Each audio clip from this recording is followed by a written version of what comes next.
It is, it's your boy Dutch the Damon, and you now watching Damon Time with Dutch. On today's episode of Prison Stories Uncut, we back up Hagerstown, RCI, Roxbury, trapped on that farm with it, man. Now, this situation took place over 20 some odd years ago, right? This the situation between the DC boys and the Good Brothers. This part 2 to that story. Now, to pick up right where we left off at, right? Like I said, I made a line, slid it across the tier to the brother whose cell was directly across from mine, let him know, share this kite that I'm sending you with all the brothers on that side of the tier, and I'm going to do the same with the brothers on my side of the tier, right? Now, in that kite, I was basically letting him know the reason why all the DC boys keep flushing their toilets and flushing their toilets, right, is to cover up the sound. They sharpening blicks. I can hear one sharpening in the cell right above from mine, and I can hear one sharpening right on the right side of me, right? So let the brothers know, be on point when you come out, strap up, get them blicks together. So the good brother like, all right, yeah, that's what it is. So after I tell him that, I go head on, lay back on the bunk. Already got my blick on my waist. I'm just waiting for the door to open up for feed up. Now, we had like another 3 hours to lay back before they open up that door, right? So I was going to go ahead, take a nap, you feel me? Bump a little chew pot, take a nap. So while I'm in mid-chill mode, I hear one cell door open. You know how you hear that? I hear that, right? Something they do every day. They let out the laundryman, right? But I'm already knowing the laundryman, DC boy, right?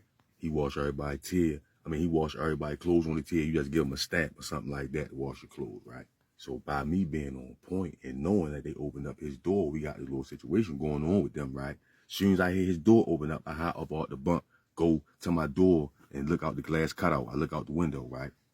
And I sees him. As soon as they open his door, he come out his cell and he goes to the big Doug cell that's running them in the jail. Running the DC boys. He goes straight to his cell, right? Now he's standing in the crack of the door talking to him, and I see him sliding him something. He's like this, like he's sliding him something right through the door, right? Then the laundryman turned around and started beelining straight towards my cell, right? So this nigga coming over here. So when I peep him walking over towards my cell, I go hurry up and sit down real fast like I wasn't watching him, right? He comes to the crack of my door like, hey Dutch, let me holler at you real fast. I got a kite from you from Big Fella. So I hop up, run to the crack of the door. He slide the kite through the crack of the door. Then once I grab the kite, he go like this and walk away.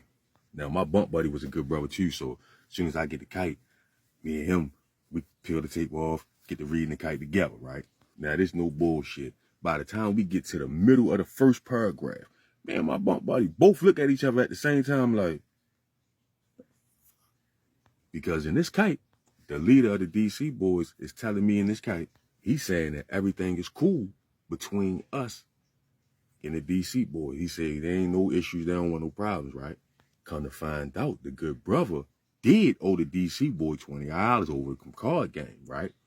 I didn't know that, but he told me in the kite. And the brother went on ahead and forgot to tell me that, right? But anyway, he said, look, tell your brother don't worry about paying Slim, right? He like, whole time, they just got some paperwork in the mail on Slim, the DC boy. And he's supposed to got his co-defendant 50 slices. But the DC boys, see, they didn't know. But when that paperwork came in, he went on ahead and reassured me, let me know anything we want to do with Slim, he on his own. And if we don't decide to get him, they gonna get him anyway. So now I'm looking at the kite, like looking at the good brother, like, hey, what you think? So I'm like, man, look, this is a call we can't make. We're gonna holler at the big brothers, let them give us their verdict, and then get back to Slim. So long story short, feed up time come. They let everybody out the cell. All the brothers gripped up. The DC boys looking like they gripped up. But the whole time we at a standstill. Ain't nothing really going on. Everybody just walking with their crews. You feel me? Little bit of face fighting, but nothing kicked off right then and there, right? Because you got to realize in prison, unless it's a spontaneous reaction, everything is ordered. And orders come down. They don't go up. So unless an order was given, wasn't nobody gonna move. So I'm walking with the brothers. We on the compound walking up to the child hall, right? Now my building 8 with housing unit 1.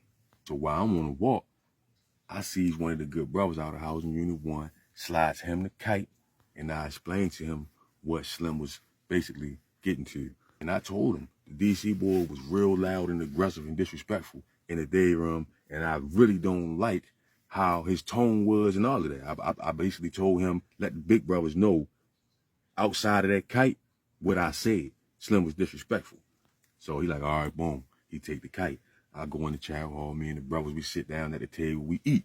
Now, when it's my time, when it's our turn for our table to get up and leave out the cafeteria, we get up, we leave out the cafeteria. When I hit the compound, we noticed that same brother that I gave the kite to, he backpedaling on the walk like he waiting for us to come out the cafeteria, right? So basically, he waited for us. And he had a whole nother kite of his own, coming straight from the big brothers. So he slid me the kite. He was like, yo, read that.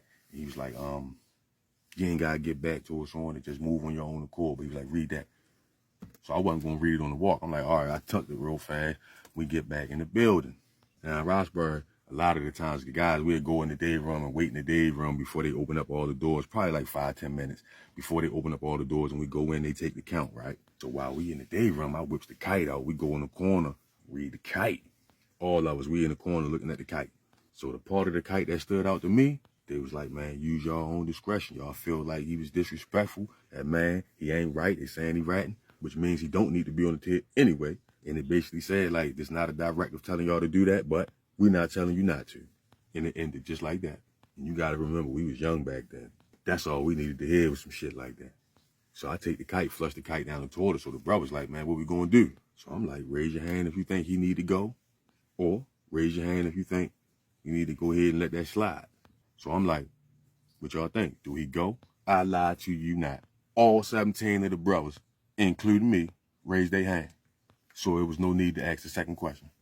But anyway, we already had it planned and strategized before they even told us lock back in the cells for count. Basically, one of the new guys that ain't put in no work, ain't shed no blood, ain't done nothing yet, this was his time to shine. And he was an older brother. He had just joined, but he was like in his 40s. He's a real gangster too. Old head, like that smack, about that action. So he fit right in the goon department. But he was actually the one that said, well, what about his homeboy? What if some of them decide they want to rock with him? And I'm like, yeah, it's true. But we tell them, don't worry about nothing. We going to be right there, blicked up. And if some of them try to rock, we're going to go ahead and clean them up.